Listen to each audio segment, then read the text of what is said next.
awards, including Women Tech Global, Technology Leadership, Women Empowerment, Game Changer, Silicon Valley Woman of Influence, and Woman of the Year by Women in IT.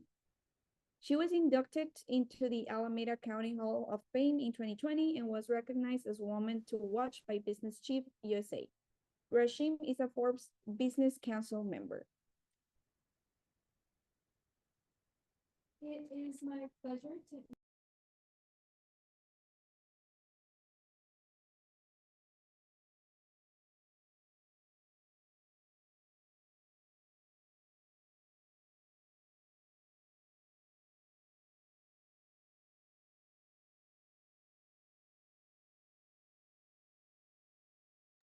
I'm sorry, are you guys talking?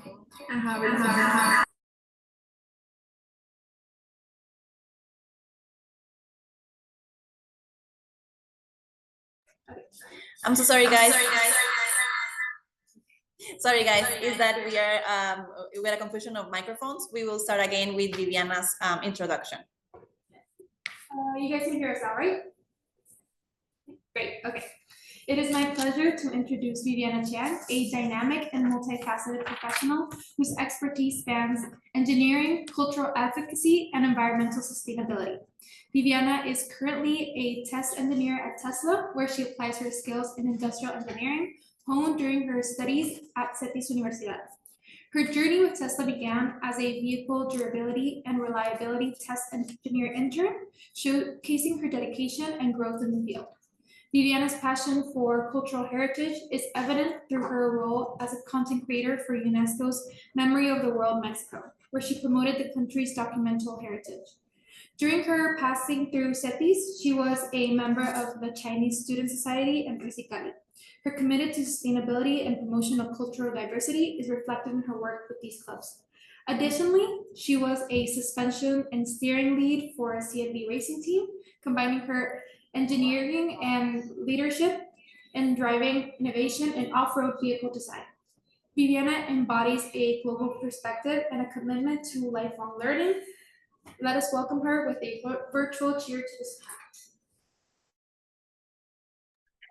Hi, everyone. Thank you so much for inviting me to this panel. I'm really excited for the conversation we're going to have today.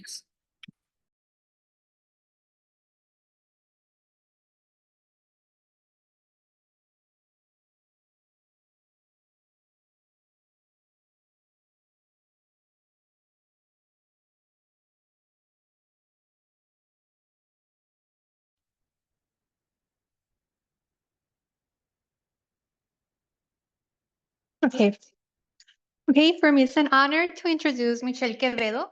Michelle Quevedo is a controls engineering technician at Tesla, where she applied her expertise in mechatronics and automation to drive innovation in the automotive industry.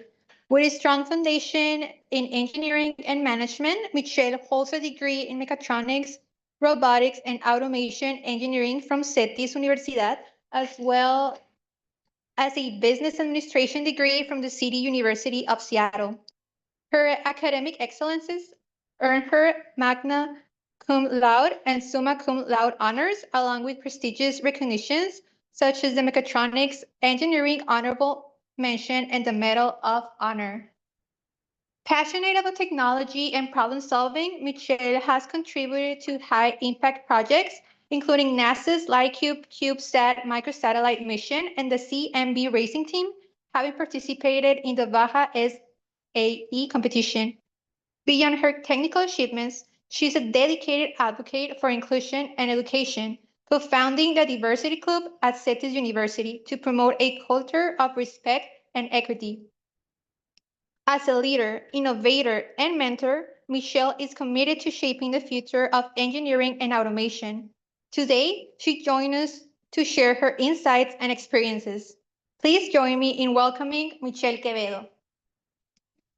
Thank you very much, everyone. I'm very happy to be here.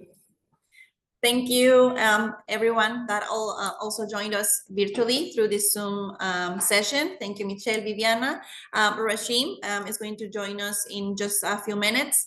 But to begin this discussion, we have prepared several questions for each of the participants in this conversation panel to promote dialogue among the speakers. We will start with Viviana. Viviana, if you can do us the honor of initiating this panel, we would like to ask you the following question.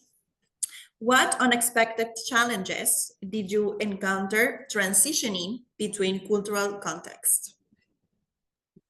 Surprisingly enough, for a little bit of context, I am located in the Bay Area here in California, like known as the San Francisco Bay Area as well. And when I first joined Tesla as an intern, I was really scared to find myself as the only Mexican woman in the room. So I was really, I guess I had like a different picture of what the company was in my head.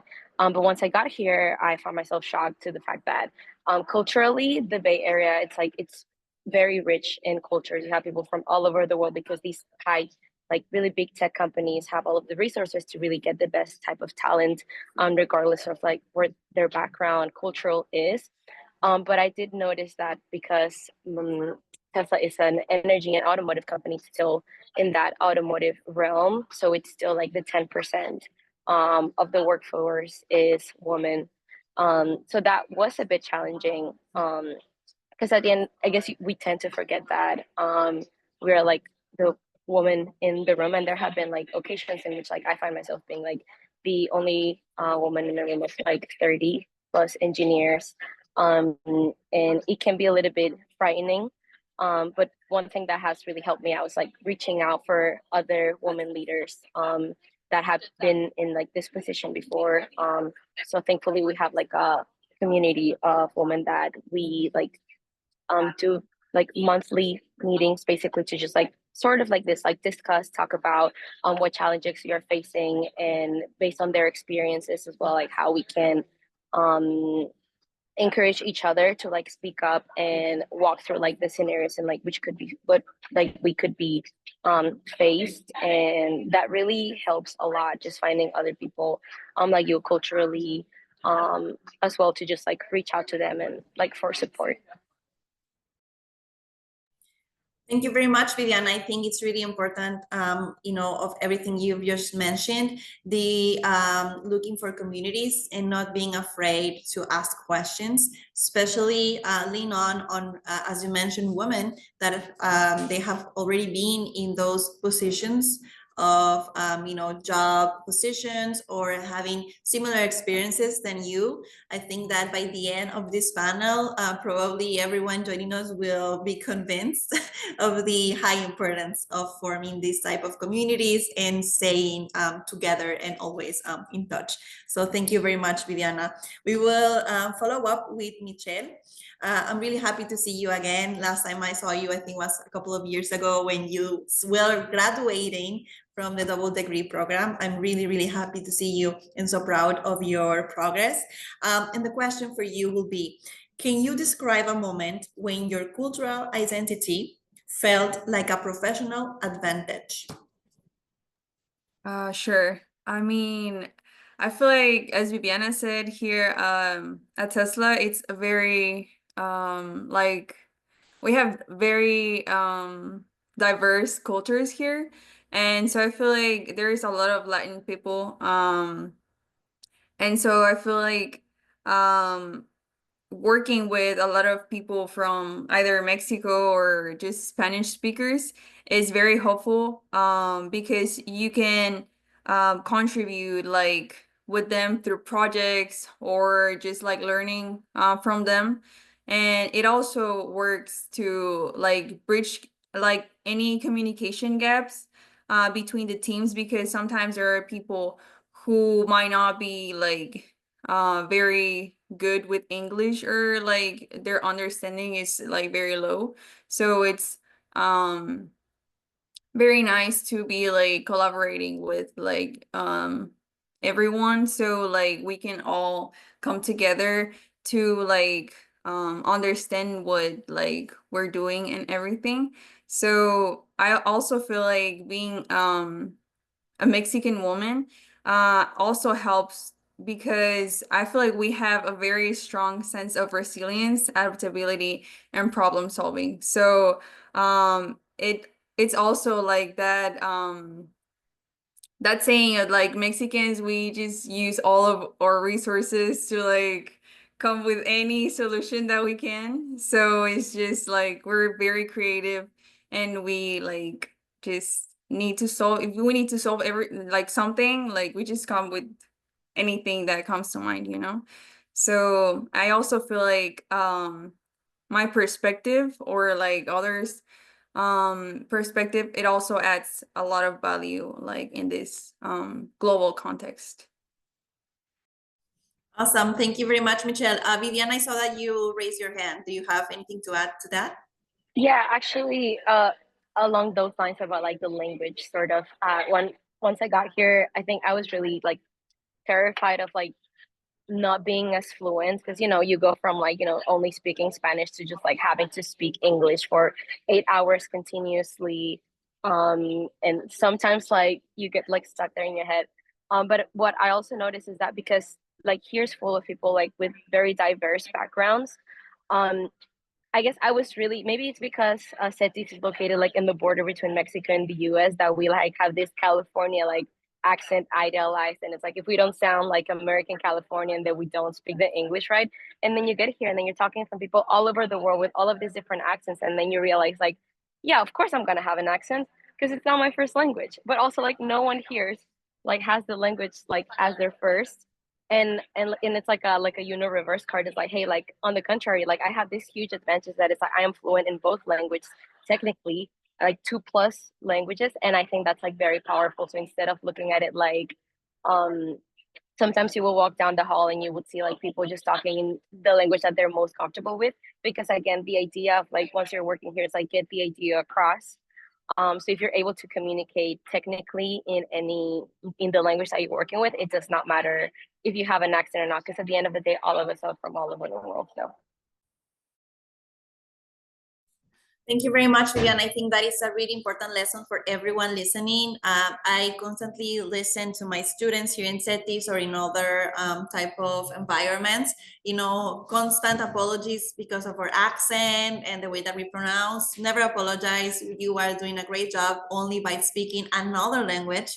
Majority of people in the world, they don't bother on learning another language. So, but just by doing that, you are already making a great effort. Thank you for sharing that, Viviana. Rashim, welcome. Thank you a lot for joining us. We already did your introduction to the audience, so they know about your amazing curriculum. We are so thankful that you are able to join us.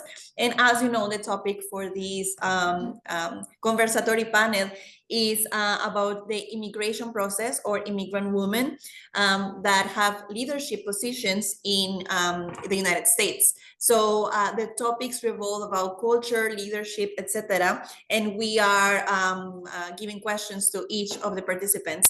So a question that we would like to ask you is, how did your cultural background, and if you please explain a little bit of your background, initially influence your career perceptions? Yeah, so I'm from India, originally from India. I moved to United States not to study, but to work here full time. So I did not have that initial exposure of going here to college or understanding what the culture looks like, right? And then when I immigrated here, that was in 2005, I really came from a very different environment where culturally, India is a very patriarchal country. It's all about, men leading in houses and at places. Although women are highly educated, at that time when I was growing up, they were still dependent on men to make choices for them. And when I moved over here, I thought things would be easy, right? We are going from a developing country to a developed country. And obviously, we outside, when we are outside of United States, we see it as one shiny object where we all want to go and make it big and use our talent and everything else. Well, guess what? It wasn't that easy for me, being a woman of color and specifically in technology, right? Um, but what I learned was I learned to leverage my skills to be able to grow here in United States. I made the things that you would think as a disadvantage, my accent, my ability to speak different languages, Hindi, English, and a few other regional languages in India, as my superpower. And that really helped me grow. And at that time, what I also realized was that there was a need for women, and specifically women of color, to really bring in that diversity of thought that was required, as most companies went global at that time and were catering to a global customer base. And that's really important to understand, that when you have that kind of diversity of thought and experiences that you can bring to the plate, never hide your true identity to fit in. And I have never used the phrase fit in or a culture fit, right? I always think myself as a culture enhancer wherever I go. So you have this culture, and then I would walk in and I will add to that culture instead of hiding my personality, hiding who I am, and becoming one of you. Because we all are unique in our own ways, and the talents that we bring help the organizations create solutions that really resonate with a global audience. And that's the philosophy that I have used to grow in the US and grow in a leadership role, specifically in technology companies. Amazing, Rashim. Thank you very much for sharing. I think that what you just mentioned connects and resonates a lot with what Michelle and Viviana were just saying about using your cultural identity, some traits that might be related specifically to your national culture or to your personality. I think that, itself, being a woman of color in tech, it's a topic that we can talk about hours and hours, explaining the different intricacies and challenges and opportunities that represents, as you've mentioned. I think that our brains... And also, I think that sometimes, we have this self-limiting beliefs. We make these beliefs, we keep telling ourselves we are not good enough, we have an accent. Well, guess what? Everybody has an accent. Even native English speakers have an accent. Their accent is just different from our accent, right? So we create these self-limiting beliefs that we are not good enough. I remember when I moved over here, a few of my Indian coworkers said, don't warm up your food in the public microwave over here, because Indian food, it smells of curries and everything else. And guess what? People go now to eat out Indian food. And everybody, that food became a bounding factor with so many of my American coworkers. So we keep telling ourselves these self-limiting beliefs. And I think sometimes we are our own biggest enemies. So we have to step out of that zone and give ourselves the same grace that we give others.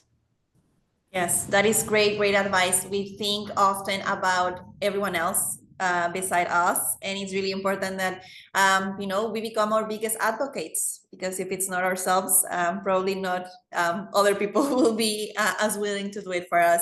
So Rashim, now that we already introduced you, we have another question for you. What specific barriers have you experienced?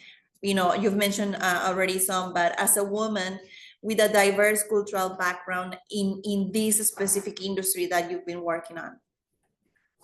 So assumptions that my English won't be good enough. Like oftentimes when I speak, people would say, well, you don't sound Indian. I'm like, how does an Indian sound? Tell me that. Tell me more about it. Or they don't, or there are times when so there are two kinds of notions, right? One is I might not be technical enough, right? And that typically happens when I'm in tech domains around men, right? My whole career has been in cloud computing, virtualization, and now AI. and which are predominantly male-dominated fields right now. And there would be an assumption that men would make that I'm not technical enough. Now, on the other hand, people who are not in my work environment, anybody would see me and assume that I'm tech support because I'm from India. So that's the notion that plays, right? There is a notion, and I was talking to my class the other day when somebody brought up and had that sentence saying, I'm perceived as aggressive. And that is a notion that I had to deal with as an Indian woman too over here. And in reality, it becomes our verbiage, but we are not aggressive, we are assertive. There's a difference between the two. If you look at the dictionary knowledge definition of aggressive, it basically means threatening. It means, leaning towards violence, and that's not what we are. We are assertive, we are driven, we know what we want, and we'll be persistent. So changing that verbiage, and I had to coach a lot of my male coworkers and female coworkers as well, who thought or had a certain perception about Indian women, and really take them through that process, much of which I talk about in my book, because it had to be talked about. There was a conversation that needed to be had around that. So those are the few that come to mind right away. There's also an assumption that, and I hate to use these words, but that Indians are taking away our jobs, right? And I'm sure people of different origin also hear that. I know people from China hear that. I hear people from Philippines hearing the same thing, or people from Mexico hearing the same thing. Here is the thing. If United States had to stay as a country of just American natives, we would be working with American Indians now. That is not the reality. US is a melting pot. It is a land of immigrants. If you look back at the history, it is a land of immigrants. We all came here to, and it's not just a take relationship, it's a give and take relationship, right? We all bring in our skills to make this country what it is today. And that is the power, and that's the mindset that I want each one of us to have if we think about moving to the US, or if we think about contributing to the economy. Today, we're talking about a global melting pot. And that's what we should really look at from that perspective. So the more, and again, I said, it's about having those open conversations, being assertive and yet polite, and navigating this in a manner such that you don't start believing in those self-limiting beliefs, if you will.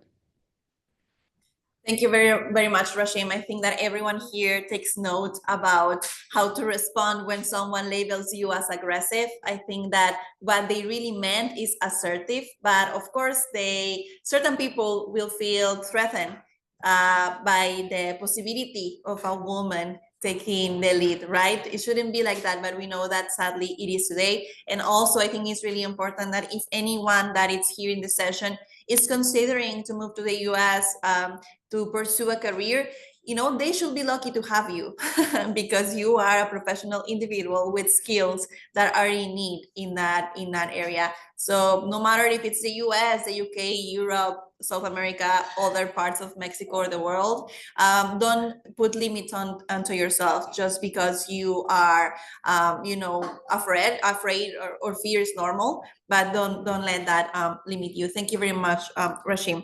So let's go with the following question that is for Viviana. Viviana, the question is, how have you strategically addressed gender and cultural stereotypes in leadership roles? Actually, I recently had a hard time with not feeling comfortable like in my workplace due to like certain comments that were just coming up in regards to like the political environment and my place in the company as a woman from another country. And I guess I always try to be very open very open and encouraging. I really like participating in this type of panel and encourage my fellow friends to speak up whenever like there's a situation where they're like someone is doing them wrong or saying things about them. But it really shocked me, I guess, like now to like realize that I was in like this position. That I guess at first I really had a hard time trying to come with the terms and realize that the comments that other people were saying were really affecting me in a way that I wasn't comfortable in my like workplace anymore. And that's when I reached out to like these other people around me and started opening up about these. I mean, like how can I come to terms and confront these people to address the issues that we're having? Like, why do you feel entitled to like make these comments like in regards to me, or that have to do with me in that aspect that, to be honest, like don't resonate with me? And I like, what is the point of you saying these comments? So after a lot of back and forth, and honestly like a lot of opening up to other, like sharing this experience with other women in the field that have had unfortunately very similar experiences as well, and talking to my therapist as well. Rashim, you had mentioned that sometimes you are like your worst enemy and like the one that like limits yourself, and that is true. Like I realized that it was like on my turn to like speak up to these people one-on-one and be like, hey, you know, like these comments that you've said, I didn't think they were right. Would you like, let's talk about them. And one of my mentors mentioned that in these type of situations, talking one-on-one, sometimes the other person, because they're speaking from the privilege and they don't realize the impact that their words can have on others that don't come with the same background as them. Once they realize and like you put them like, hey, put yourself in my shoes, and that's when they realize like, oh, I apologize. And that's when people start apologizing for their actions and words. And once basically you like, unfortunately, sometimes I think Rashim had mentioned you need to like educate them, but it's like, hey, like these are like, understand where I'm coming from and understand like the impact of your words. Like at the end of the day, we're here as professionals and we're trying to make a safe professional environment. But there are cases in which you need to speak up about these issues. But at the end, gladly, these individuals like apologized and understood where I was coming from, and they also understood that the impact that their comments can have can make like the environment not as friendly. So I think that worked out well. Thank you very much, Vivian. I think that what you mentioned resonates a lot with people that might have issues, you know, working in whatever different culture, not necessarily outside of Mexico. If you move to another state, you'll find another culture, and trying to address the situations that unfortunately will arise. And I always talk with my students about putting ethical dilemmas, or what will you do if this happen? And everyone says, oh, I will speak up with the person, I will go to HR and I will file a complaint. But it's not as easy as it sounds, more so when you feel alone or isolated or you're afraid, because again, you are a person from another country with probably a working visa, working in a foreign country. So that creates, of course, naturally anxiety on you as a person. And it's really important that for that, you always feel the companionship of other people. That can be your friends, can be your family, can be the group of women or the community of women that you build around your workplace or around yourself in the foreign country or culture that you're in. And try to find, I think from what you've mentioned, I think it's amazing to try to find this balance between speaking up, but not trying to educate other people, because that is never our responsibility as women, to try to educate others on the way that they should behave, but with, you know, with our actions, put a limitation to some things that in occasions can be honest mistakes. I mean, everyone can make mistakes without trying to offend or create a stereotypical situation or a commentary.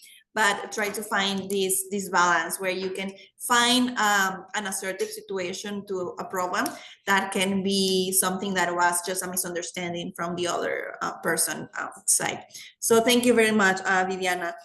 Michelle, we will be following with the follow questions to you. So the question is, share an instance where you transformed a potential limitation into a strategic strength. Well, I feel like the limitations have been mentioned already, but first off is being a woman in engineering. And the other, it's the language differences, because you know the accent, and like as Viviana mentioned, it's you come to another city and it's like this like the transition of just speaking in Spanish into speaking in English, and then like you have to mix both, or you just end up like mixing both and you don't even know what you're saying at the end. But I feel like these limitations are not really limitations, because at the end of the day, like engineering field needs more women, and it's more like I feel like our perspective as women opens up a lot of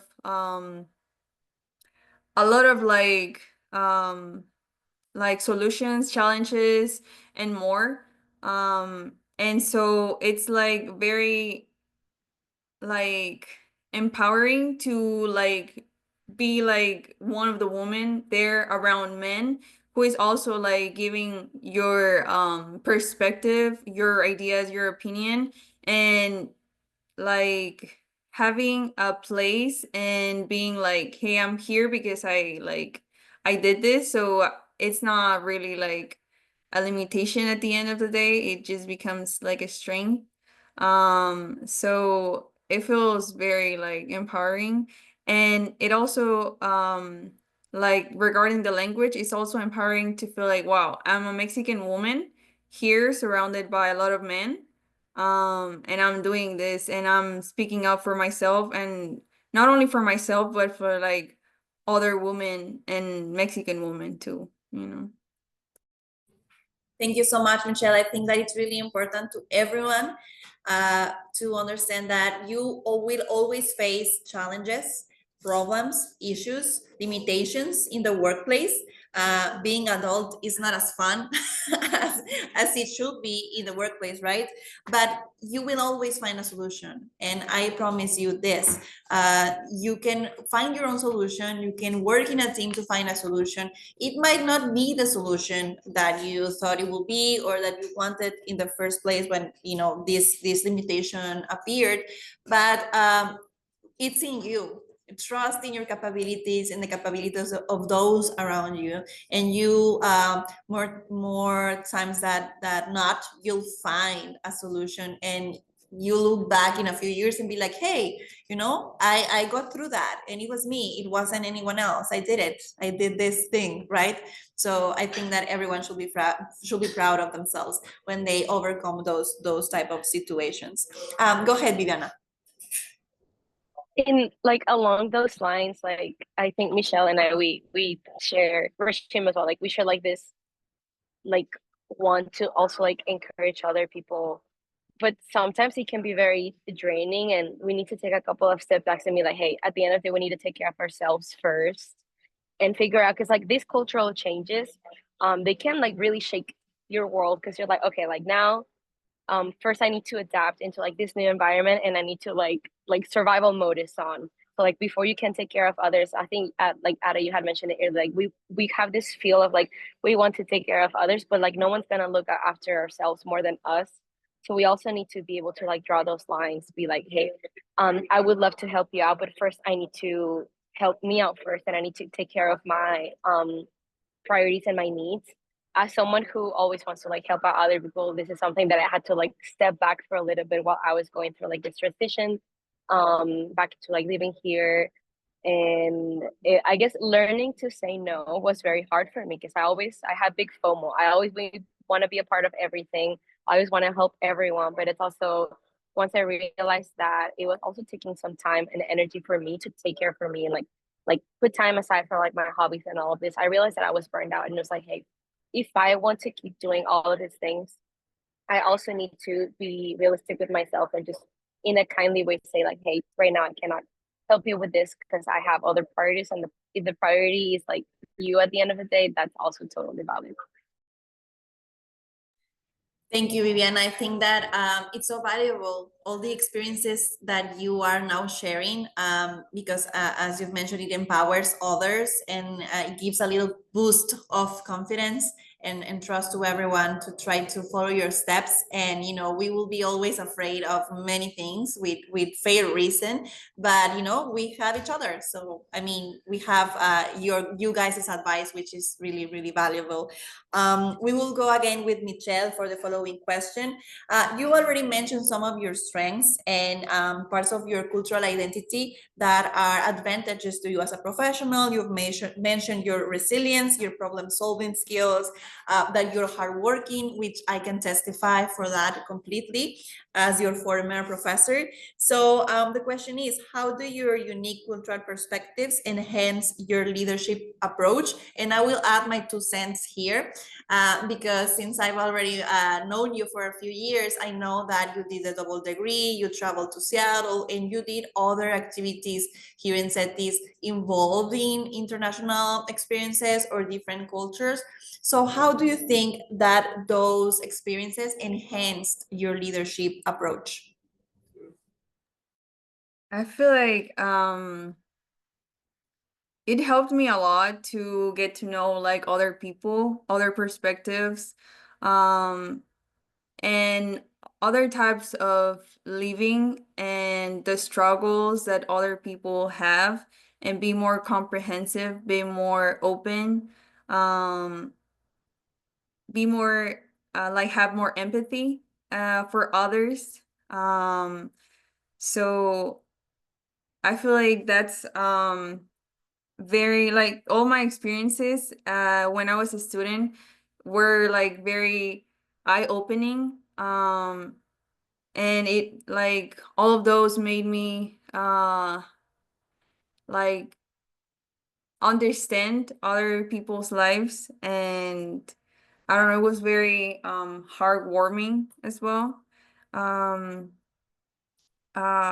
but here, for example, I feel like it's more of as a Mexican, it's more of like putting emphasis on community, and it's not like something I'm applying here, but also I applied at the Diversity Society, for example, because it's community, it's collaboration with others, it's like valuing other or like other people, you know, in your life. And yeah, it's just very very nice to have all those people. And it also makes you more like social, like not only in those environments, but I feel like also as a Mexican, we're very social and very talkative, and we just want to talk with everyone and get to know everyone. So that's also part of like all the cultural perspectives here, and like my experiences at school and stuff. Thank you very much, Michelle. I think that Rashim can also give us her experience with her own culture in this topic, you know, Mexico versus India. And one thing that I want to point out is that maybe people that are here in this session might label themselves as introverts. I consider myself an introvert, but I am Mexican. So on the other side, you know, even when I am introvert, I tend to, at some point, you know, not necessarily with a motive or reason, end up talking to someone and making a connection. And the important thing is that you are not forced to do it. You can choose to do it within the communities that you feel safe and that you feel comfortable, because again, you know, the important part is that we keep building within these same groups that we are forming where we feel safe. So we will go with the following question for Rashim. Rashim, could you please describe how your multicultural experiences from your lengthy curriculum contribute to problem solving and team dynamics? So when I think of problem solving and when I think about team dynamics, I think it's important to understand that, first of all, work is a part of your life and work is not your entire life, right? And I've seen this with immigrants, not trying to stereotype, but I've seen this, right? Because we come to a different country, because we are trying to prove ourselves, we tend to make work our entire life. And then what happens is that it drains you, it burns you out. We forget to set boundaries. We forget that it might be everything for us right now, but others who are Native Americans who live here consider that to be a part of their life, not their entire life. And then when we are working 24/7, we're sending them messages 24/7, emails 24/7.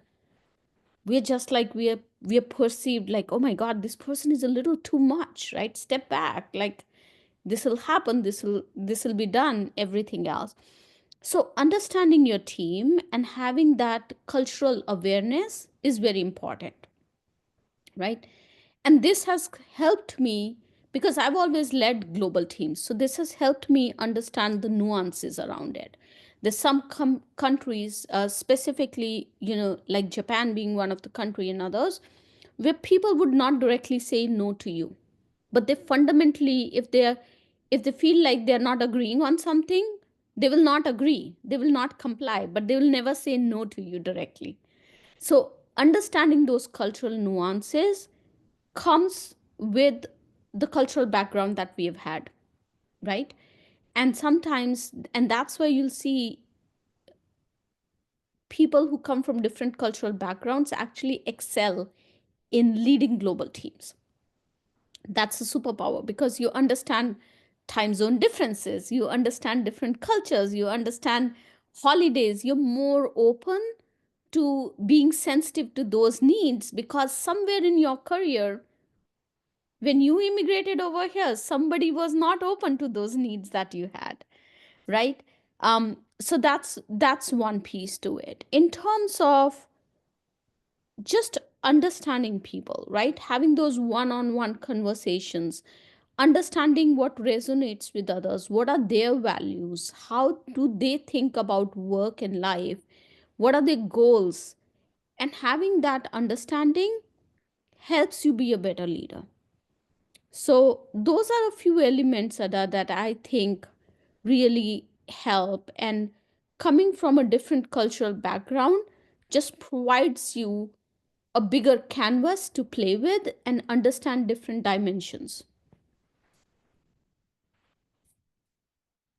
Thank you very much, Rashim. I think that is very enlightening what you're sharing with everyone, all the multicultural skills that you need to practice. I think that, as you've mentioned, the first thing that one needs to do is first lead yourself, because as you've mentioned, you can be your biggest critic, your biggest enemy, but also you are in control of yourself, and probably others might not be as aware of the cultural differences, because probably they share the same culture from everyone or the majority of people around you.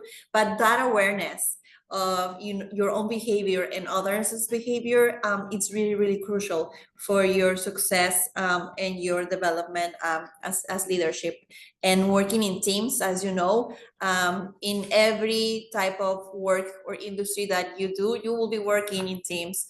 So it's really important that you understand your own culture, others' culture, how they perceive you, how you perceive them, etc., and in order to work together successfully. Thank you. So Viviana, next question is for you. What innovative strategies have you developed by leveraging your diverse background?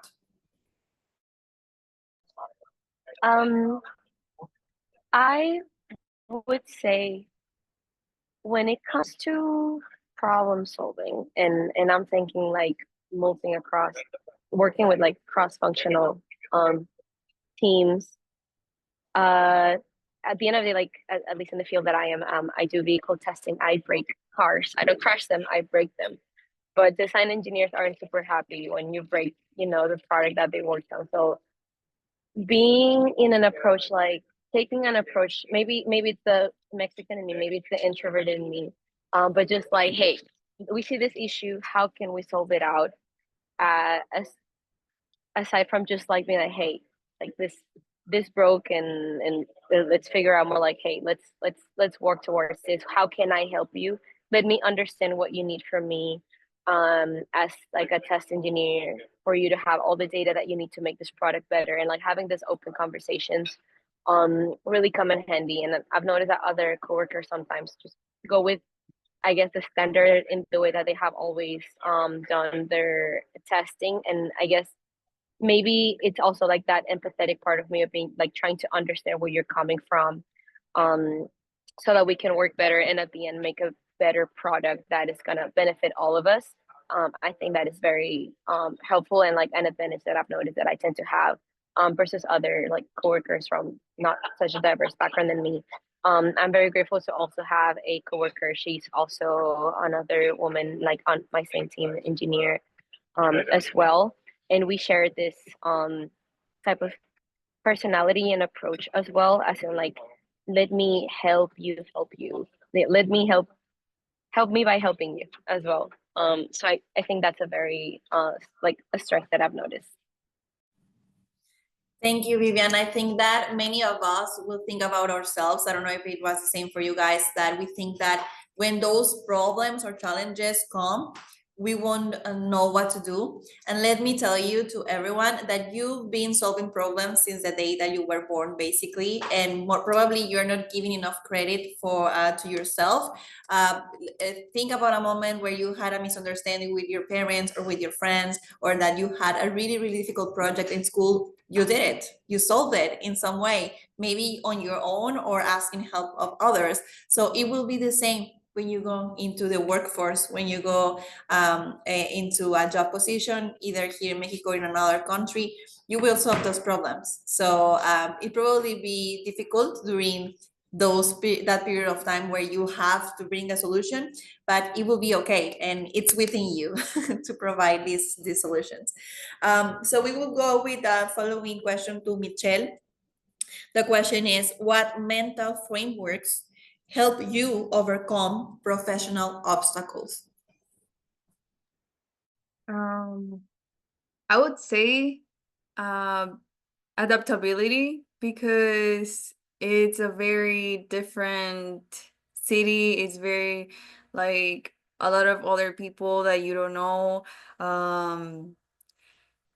Like it's just very, very difficult from what you know. So you need to learn how to adapt in the work environment with other people, other cultures, new city, no family, no friends, like no, nothing that you like are familiar with, or like, like something that feels like home.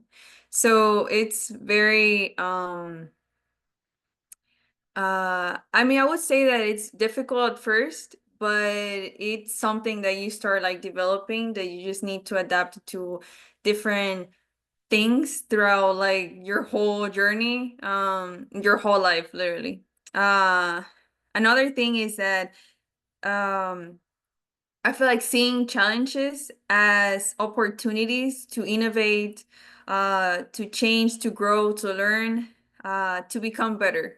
So that has also helped me to feel like I'm not really failing, but I'm just learning from all of this. And something that that like a phrase that I had in mind since I came here, it's like, I didn't work this hard to give up so easily. So that's also something that I have like here in my head and just like in my heart. That it's something that I want to stick with to like just keep going. So that also helps me to keep it. Thank you so much, Michelle. And I think it's really valuable to remember, always remember that, I mean, you owe it to yourself and to no one else, not your professors, not your coworkers, your boss, your family. Of course, it's important to have a good relationship with them, but the most important relationship is with yourself. So always, and if at any moment you think it's too much or you need to change of environment, I mean, it's totally your decision. But at the end of the day, it's you owe it to you and to your past self and to your future self to keep pushing for whatever you think it's important to you. So thank you, Michelle, for sharing. We will go to Rashim with the following question. How do you maintain cultural authenticity while adapting to professional environments, beside that really good example that you already gave us about the Indian food in the microwave? what other ways do you maintain your cultural identity?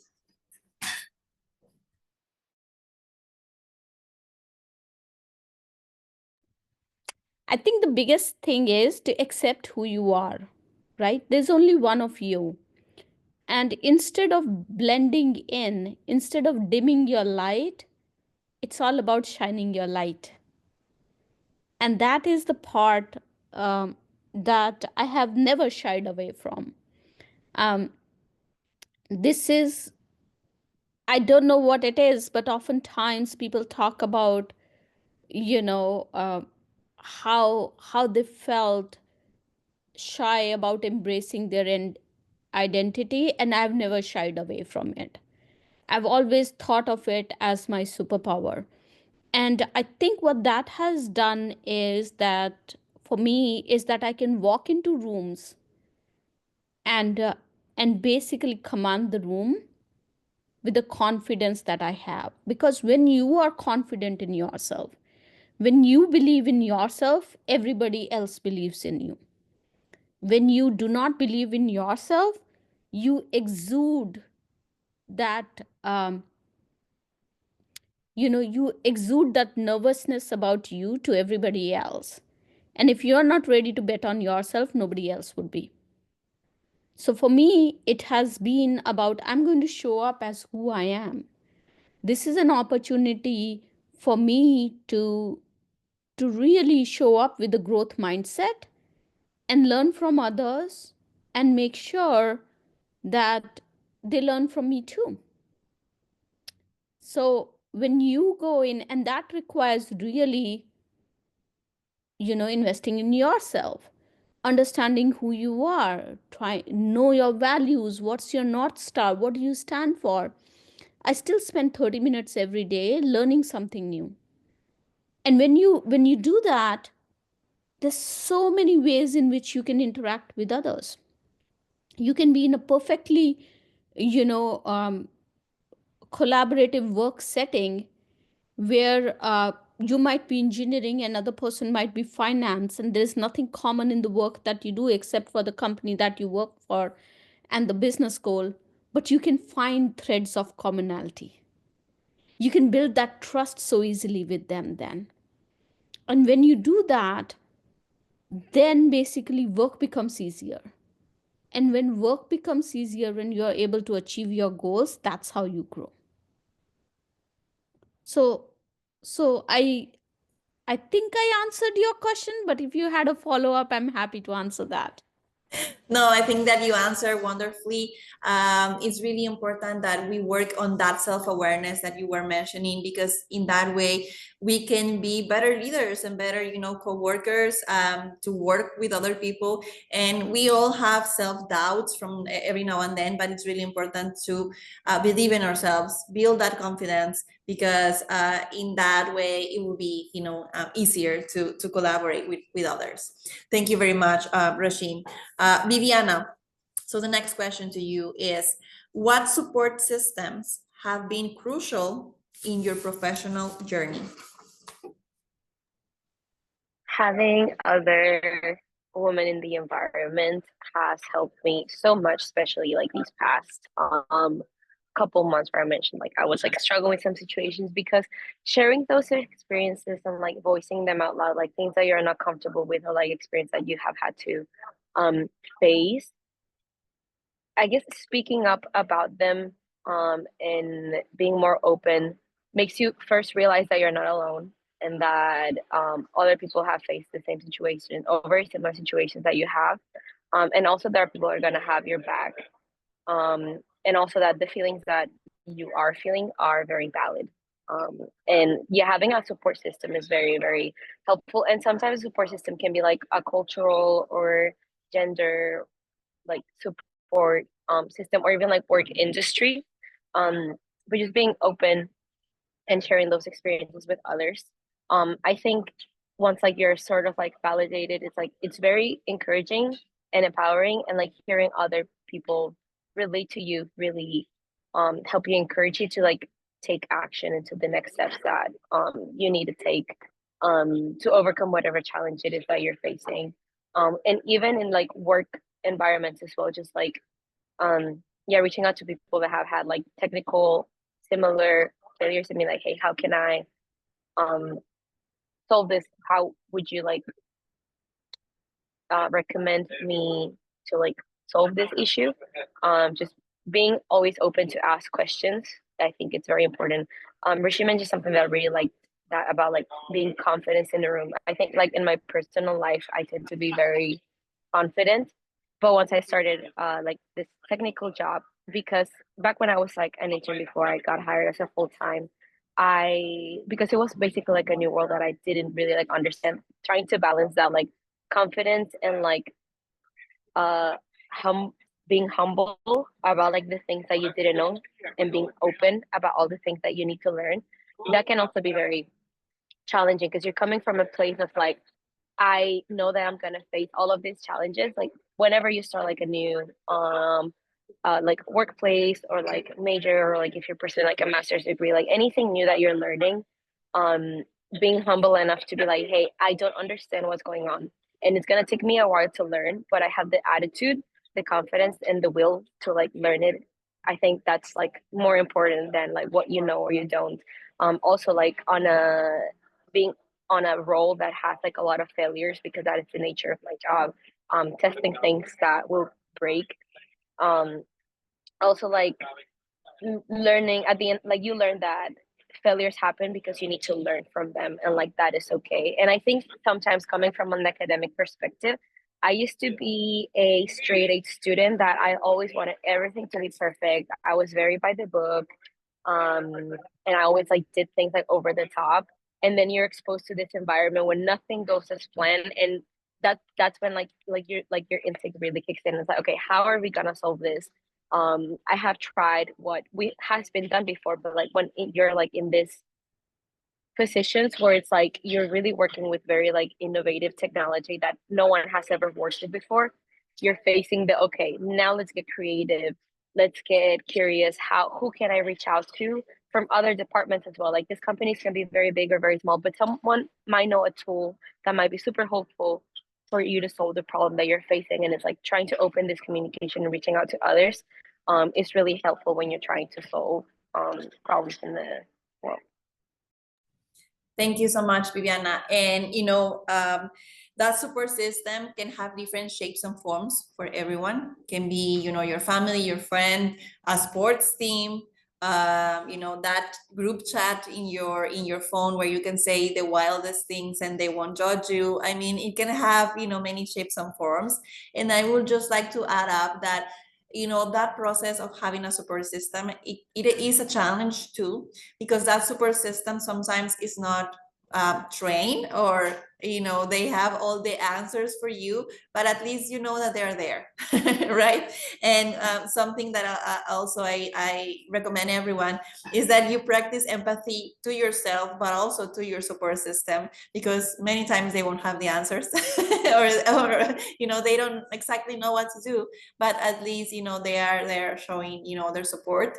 And it's a good thing that, you know, give back a little bit of the support that they are already giving it to you. back, you know, so you can keep those connections for a really long time. We will go to the last set of questions, and then we will be opening a Q&A with our participants in this panel. So to everyone that is connected, you can prepare your questions, and then we will open after this last block of questions with our participants for them to answer them. So these last questions are a little bit more related to organizational transformation, and we will begin with Rashim. The question to you is, how can organizations create more inclusive leadership pathways?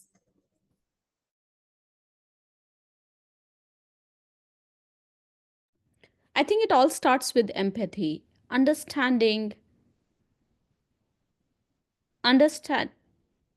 being firm on your objectives, still giving people the psychological safety to be able to grow in an organization. See, we live in an era where organizations are focusing on profit with purpose, right? And when you really start thinking about it, how are you going to be profitable as a company? You're going to be profitable as a company only when you can create solutions that resonate with the global audience. And the global audience today has an element of diversity built in, right? And to be able to create solutions for those, you need people who are creating those solutions to be diverse as well, who understand that, who have that kind of empathy for their customers. And that is the core thing, because we've tried it the other way. We've tried it saying this is the good thing for business to do, this is the right thing for business to do, and that hasn't worked. If that would have been a case, then we would have been an equitable world 50 years ago. That's not true. The reality is that for any organization to be successful, there are three things that matter. Revenue matters, shareholder value matters, and customer NPS matters. And nothing else is useful for a company. And for you to be able to be successful as an inclusive leader, you have to tie it back to these three things. I learned this very early on in my career. So anytime I build a case for building an inclusive team, bringing that diversity of thought, I tie it back to those three initiatives. And for me, it doesn't start with, and it doesn't end with just hiring a diverse workforce. Then actually your responsibility becomes double when you hire a diverse workforce, because now you have to provide them the psychological safety that they need to be successful in the environment. So that work never ends. And as a leader, as a manager, you're constantly looking for ways in which you can become the safety net for your team to really excel in what they do. Thank you very much, Rashim. I think that your comment is so important, more so now where, you know, diversity, equity, and inclusivity initiatives or activities are being threatened in parts of the United States. So it's really important to always have in mind those things. And one thing that I really like also is that majority of people that are connected in the session, they are university students. So they will be, or already are, the leaders of, you know, the next generation. And it's within you, really, in your power, in your hands, to shape the organizations of the future and include that psychologically safety environment within your organization, or for you to look for employment with those type of things. And hey, you know, employers, they want you as part of their workforce. So you have also leverage over them, and you can influence those organizations to be more diverse and to include strategies that include this type of inclusive leadership pathways. So it's really important to remind you that you are also in control of this narrative and in the changes that we want to see in the world. Thank you very much for sharing, Rashim. We will follow with Michelle. Michelle, your question is, what mentorship approaches you think effectively support diverse talent? I would say to, like, from my experience, working in teams at school, working with CMB, the Diversity Society, and here at work, something very important is to value each individual's unique backgrounds and perspectives, and to make sure that you're practicing effective listening. That's also very important to make others feel like they are being understood, that they have someone to listen to them, and also like recognizing the value of like connecting with others who are also facing similar challenges as you are, and remembering that everyone's pace is different.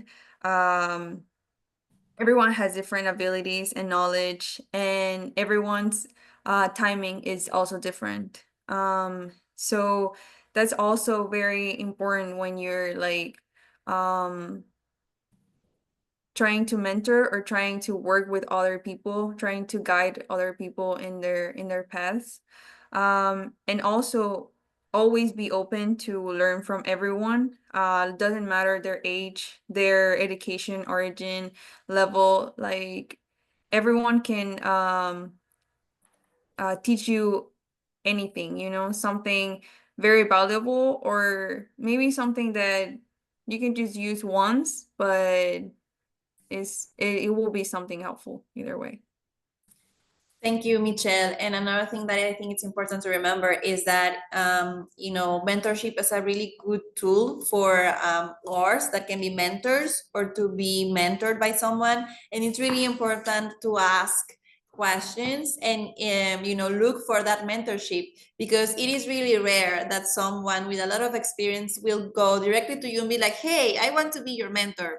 That doesn't really, you know, work out like that. So it's important that you seek the advice and you are open to receive that advice, you know, by listening and all of those things that you already mentioned, Michelle. Thank you very much. And we will go with the last question, that is go to Viviana. So the question is, what structural changes would you recommend to support multicultural women's leadership?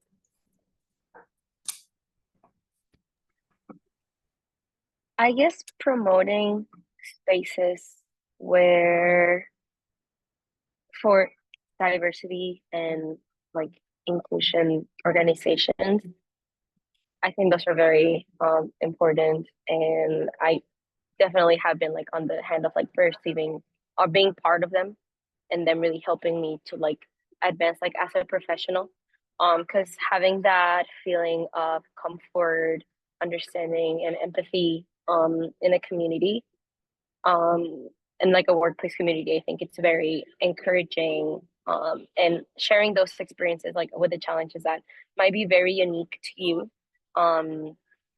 Those are really, again, like sharing experiences like in a safe space within the workplace, and promoting activities that help others like know more about your culture. I don't know about others, but like I personally love whenever like I'm at a table and I realize that I'm surrounded by people with different backgrounds, because that way like I can share, and like they can share, and I can learn more about the world and where they're coming from, and why, understanding like why people are the way they are based on like their background. I think it's very like it can be very like richful, muy enriquecedor, and just again, it helps you really learn more about the world. And for this type of companies that are trying to go on, like we're living right now in like a very globalized world, so being able to like understand and have like an open mind in regards to like other cultural perspectives, I think it's really important,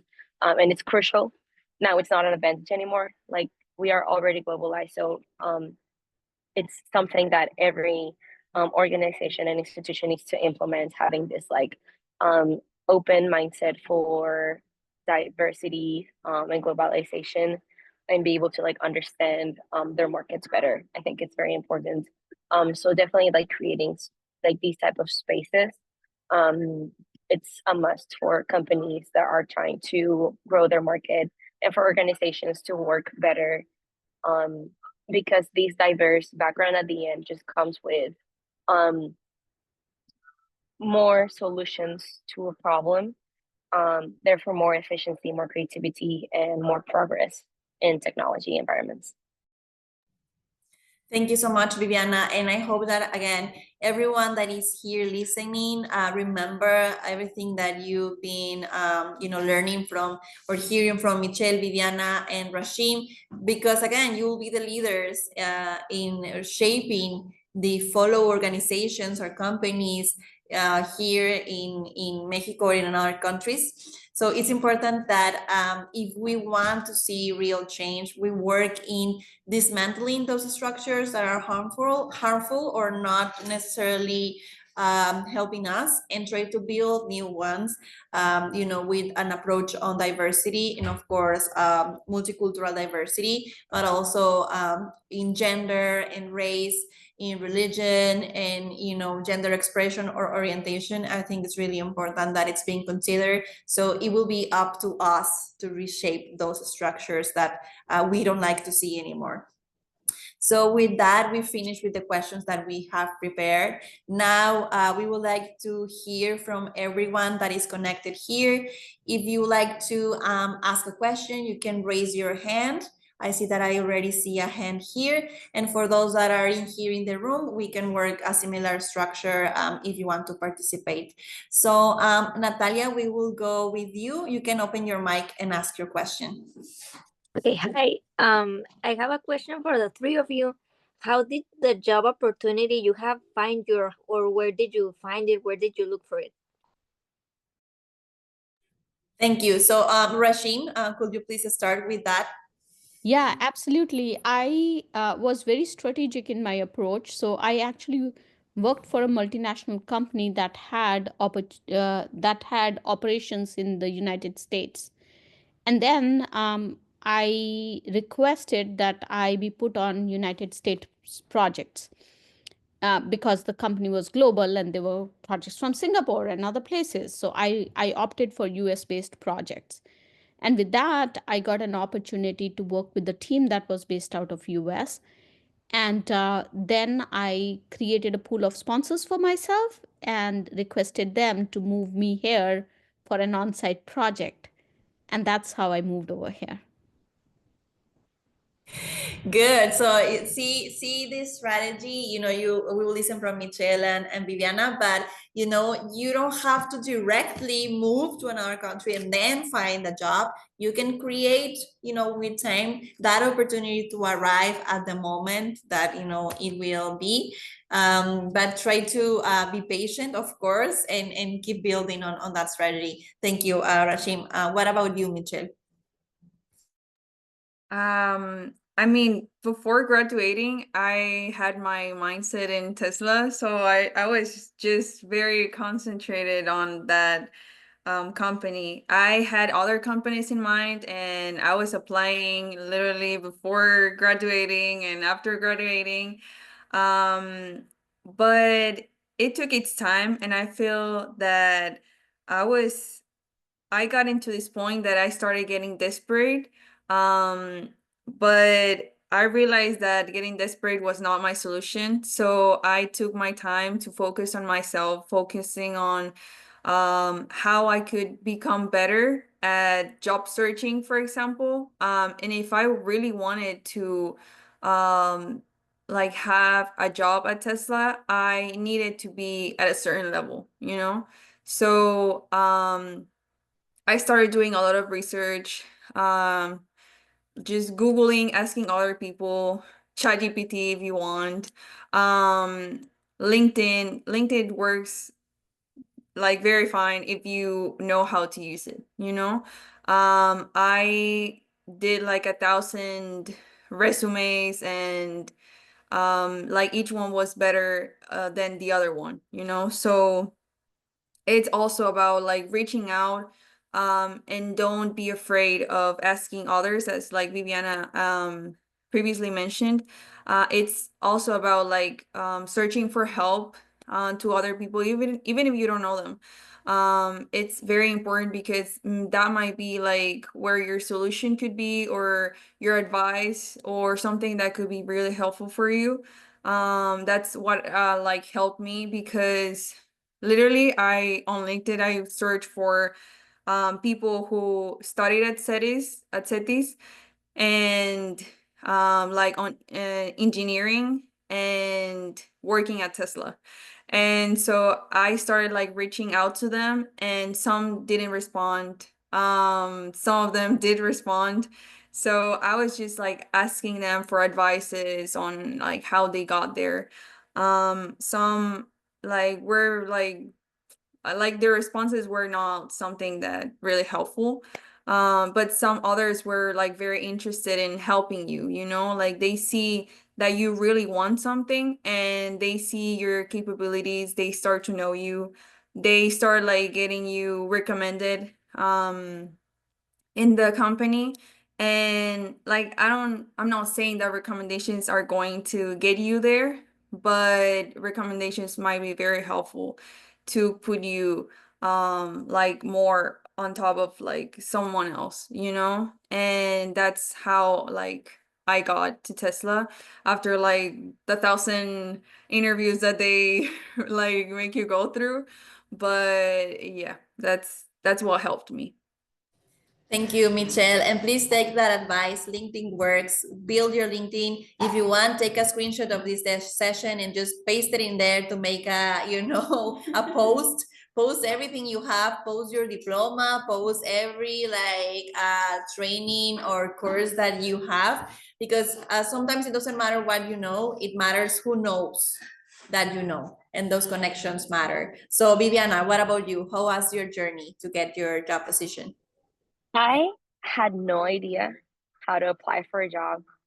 The reason why I got here as a full-time was because I did an internship first, but because before I even got my internship, there were two girls at CETYS actually back in the pandemic 2021. And these two girls found a job at Tesla and at Apple. And I asked them, because they were students at like the campus that we were at. So I was like, yo, girls, how do you look for the job? And they were like, you go into Google and you type Google company internship, and then you apply. I'm like, that's it? They're like, yep, that's it. It's not as simple as that, but that's how you can start. So if you go into Google and you look for internships, what are internships? Internships are opportunities for students that are still studying to do like their prácticas profesionales or like internship full-time at other parts in the world. Other companies that there are some companies that do like sponsor. What does that mean? Like they give you a visa and they will pay you to live here. Because I thought like, okay, if I'm gonna be doing like an internship in the US, is that gonna be paid? Because I won't be able to afford rent in the US. Like I need to be paid for me to be able to do that. And they were like, yes, like the internship is paid. And then you go into like, okay, what do all of these positions, like you read the job posting, like just like as if like you were looking for a job, but it's like for an internship, and it's like, what do they ask? Usually it's like, oh, study like a bachelor that has to do with the type of like job that you're applying. Maybe like some skills, like if you're going into like a more technical skill, like certain like technologies or like programming languages, or like knowing certain like skills, like hard skills. And sometimes they're more broad, and it's just applying a bunch of that, and then like using like the connections that do you know about anyone that works already in the company that you're trying to apply? Maybe like look them up, the name of your college, the name of another like maybe Mexican or person like from your country that might be there and that has like similar activities that might help you reach out. And sometimes honestly just even asking them like, hey, how do you do it? Or like, hey, would you mind taking a couple minutes, like look over my resume, what can I improve? And sometimes you will have bad responses, but the ones that are really good, they will like give you advice on how to improve your resume, what you should need to like reinforce. Because sometimes you might check that like, hey, maybe for the type of jobs that I'm applying, I need to learn how to code in a certain language. It's like, oh, okay, then I'm gonna not only take like a class in that, but like have some sort of like deliverable, like, hey, I have applied my knowledge on something here, so like you can have a proof. So whenever the technical interviews come, then tenure there, and yeah, that's how I got here. Basically did my internship, then I did my full-time interview, and then now I'm here as a full-time engineer. Thank you so much, Viviana. And as you've seen, and thank you, Natalia, for your question. As you've seen, for either for Viviana, Michelle, or Rashim, that job didn't just fell into their laps. I mean, they had to do some research, they had to ask questions, they had to ask for certain projects in some cases. So don't be afraid to do that. I mean, it's up to you to build the career that you want to have, and you're in a great position and moment to start doing that research and start to think, you know, what do you want to be, or where do you want to be in the future. So more questions. Do we have more questions? Okay, Regina.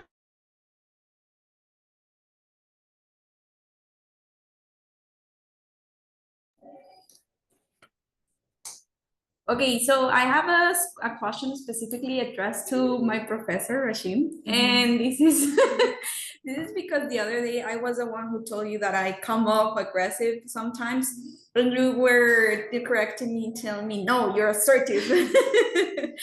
But this is a very particular question because I picture the environment in the leadership position as a woman very hard. And how can you actually reinforce your leadership role even to people who might be misogynistic or racist, or people who don't have that multicultural approach as many of us have already? Oh, sorry, Professor, you're on mute. Yeah, thank you for letting me know. Typically, it manifests in 2 or 3 ways, right? One, it'll manifest in a way where somebody makes a derogatory comment for you. Second, people will cut you off. Or third, people will try to steal your ideas. Those are typically the 3 ways it manifests in the workplace.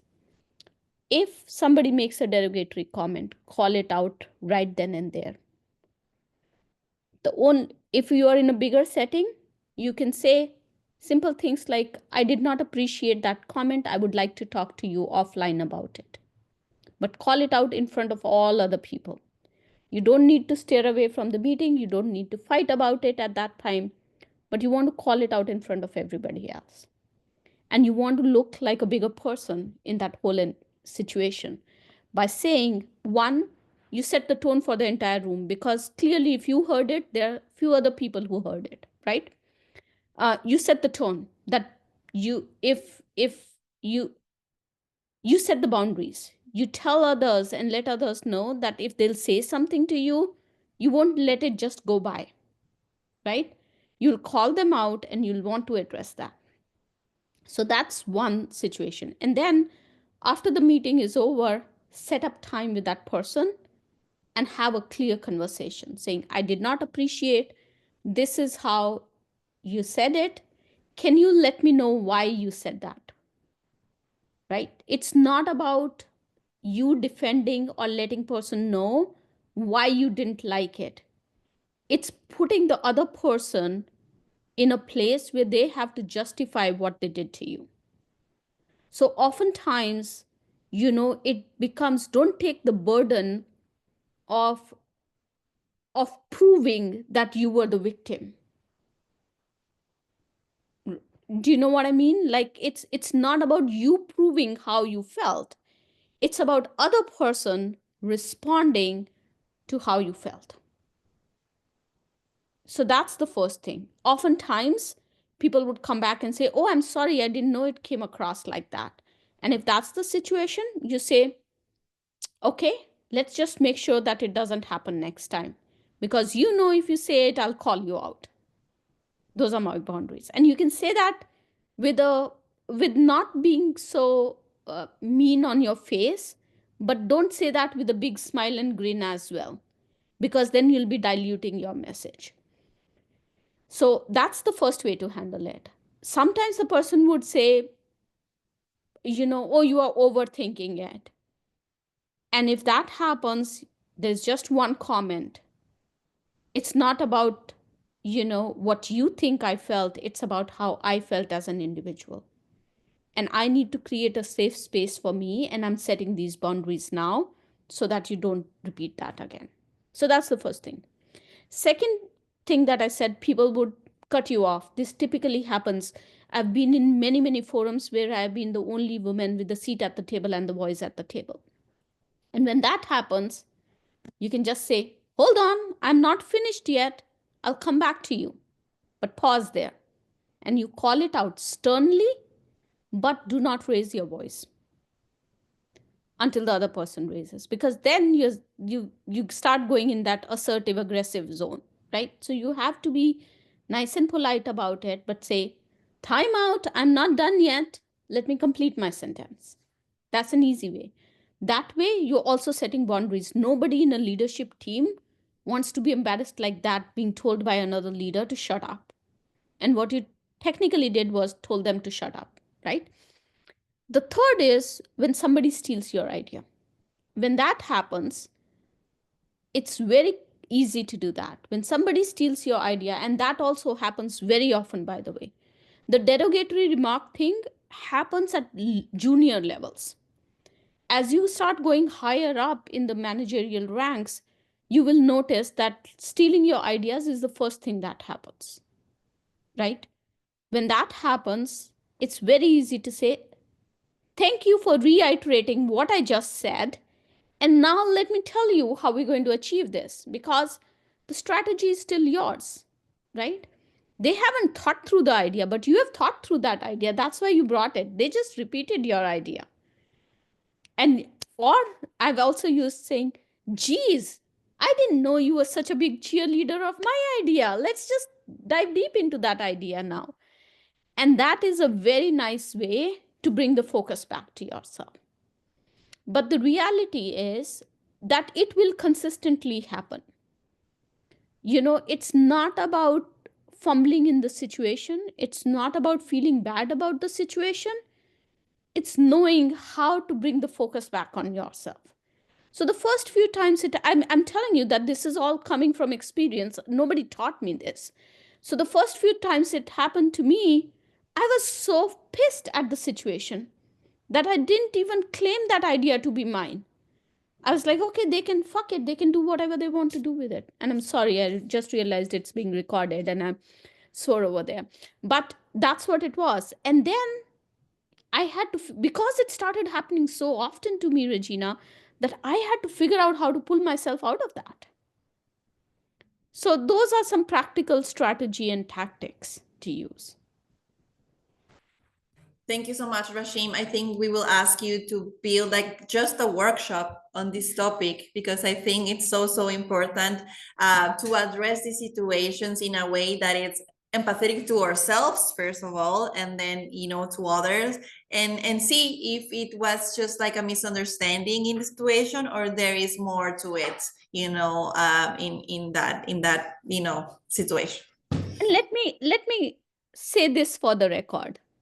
Right?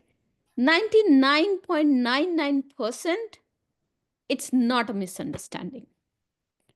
We like to give that benefit to others, but the reality is that it's not a misunderstanding. So have that confidence in yourself that if you felt that something was wrong, it was for sure wrong. Yes, and how sad is that we are so used to that gaslighting, you know, situation that we first, you know, question ourselves like, oh, am I crazy? Is it me, right? Instead of, hey, you know, I'm addressing the facts. This person said or did something that is clearly, you know, unprofessional, or it's clearly pushing my boundaries here. You know, I'm going to say something assertively, professionally to clarify the situation. But again, you know, it's always, you know, the feelings and the thoughts and the fear that what might happen. But it's really important, as you mentioned, to keep building that confidence. And, you know, sadly, it will happen more than one time. So if you show them since the first situation how they should treat you or how you will handle those situations, well, I think that will teach a little bit to them. Thank you very much, Rashim. I don't know if we have more questions. We are practically reaching the limit for the time that we have, but I think we have time for another question. Please go ahead, Natalia. It's a really quick one. It's a yes or no question. Is it specifically for Michelle and Viviana? Did you beforehand have a USA citizenship, like were you born in Broadly or El Centro? No? Okay, great. Pura visa tiene. I was born in Mexico. I am under a work visa that the company sponsors you. So when you're applied for a job, once you get approval, like if you pass all the interviews, they will link you to the immigration team where they will start your case so that you can go to like the embassy, and then basically they will give you your work visa. The visa that I have is called TN. Basically, it's for Mexican Canadians and Americans that want to go to work in one of those countries. So I find a lot of Canadians that have the same type of visa as me here in the US. And the visa is valid for 4 years, I believe, and you can renew it as many times as possible. So I'm on a work visa. I wasn't born in the US, but I was born in Mexico, but I have a green card, so that helped a lot.